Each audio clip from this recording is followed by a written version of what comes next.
Wimbledon, le renaissant Djokovic à l'épreuve d'un Nadal incandescent. Novak Djokovic réussira-t-il ce grand défi? L'ancien N1 mondial, en voie de renaissance à Wimbledon, tente vendredi, 14h française, de briser la volonté de Rafael Nadal, en pleine confiance, dans une finale avant la lettre.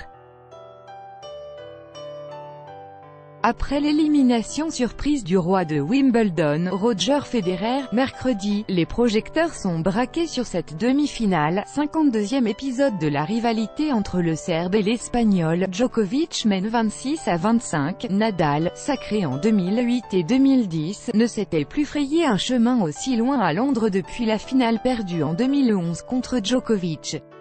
Aura-t-il suffisamment récupéré de son duel épique face à l'Argentin Juan Martín del Potro, 4h47? De son côté, Djokovic entrevoit le bout d'un tunnel de 2 ans passés à courir après son meilleur niveau.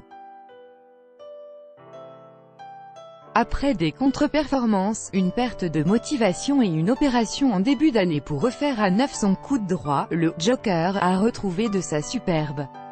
On l'a vu les yeux exorbités et le poing rageur terrasser un chouchou du public, le Britannique Kyle Edmund, 23 ans, 17e mondial, au 3e tour, puis renvoyé à ses études un autre jeune prometteur, le Russe Khachanov, 22 ans, 40e en 8e de finale.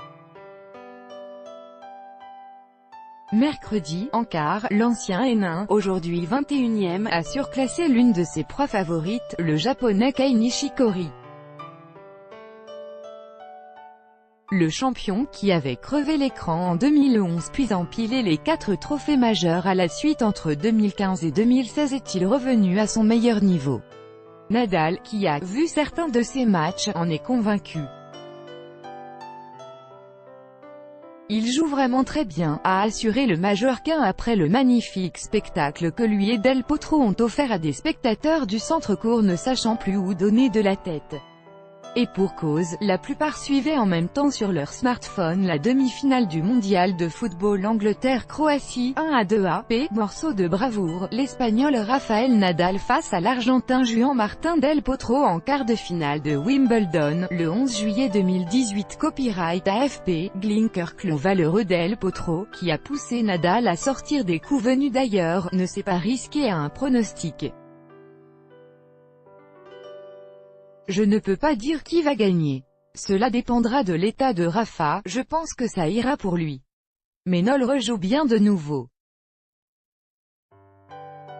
Ils méritent tous les deux d'aller en finale, a estimé le 4e mondial qui comptait suivre cette demi-finale intéressante, chez lui, attend-il.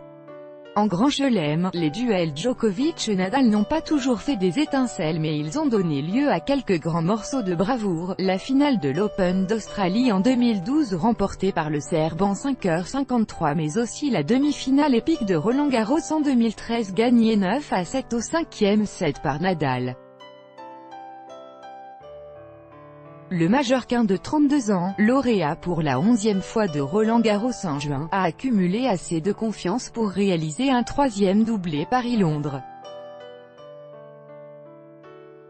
Mais venir à bout de Djokovic reste un grand défi, souligne le N1 mondial, qui n'a perdu qu'un match, face à l'Autrichien Dominic Thiem, quart de finale à Madrid, depuis son retour de blessure, jambe droite, début avril.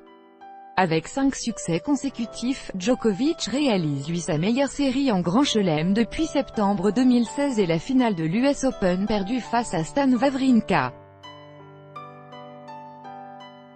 Jouer une demi-finale de Grand Chelem après tout ce qui s'est passé ces 15 derniers mois, des résultats qui étaient en deçà de mes attentes, c'est forcément différent. Mais je m'appuie sur mon expérience de ces grands rendez-vous et j'essaie d'aborder les échéances sans me projeter, explique le triple lauréat du tournoi, 2011, 2014, 2015, Isner Anderson, duel en haute altitude, l'Américain John Isner face au Canadien Milos Raonic en quart de finale de Wimbledon, le 11 juillet 2018. Copyright AFP. Au l'ISCA RFF pour la troisième année consécutive, il y aura un nouveau finaliste à Londres et de taille, l'Américain John Isner, 2,08 mètres, ou le Sud-Africain Kevin Anderson, 2,03 mètres, succédera au Canadien Milos Raonic, battu en 2016 par Andy Murray, et au Croate Marin Cilic, dominé en 2017 par Federer. Après son coup d'éclat face au tenant du titre, Anderson va-t-il confirmer? Le Sud-Africain de 32 ans a déjà l'expérience de ses altitudes en Grand Chelem. Il avait joué et perdu la finale de l'US Open face à Nadal en septembre. Ce n'est pas le cas d'Isner, présent pour la première fois à 33 ans dans le dernier carré d'un Major. Mais le géant domine, 8-3, dans leur confrontation et a remporté l'unique sur herbe, Queens 2008. Une seule certitude, les S vont pleuvoir. Tout droit de reproduction et de représentation réservé, copyright 2018, Agence France Presse.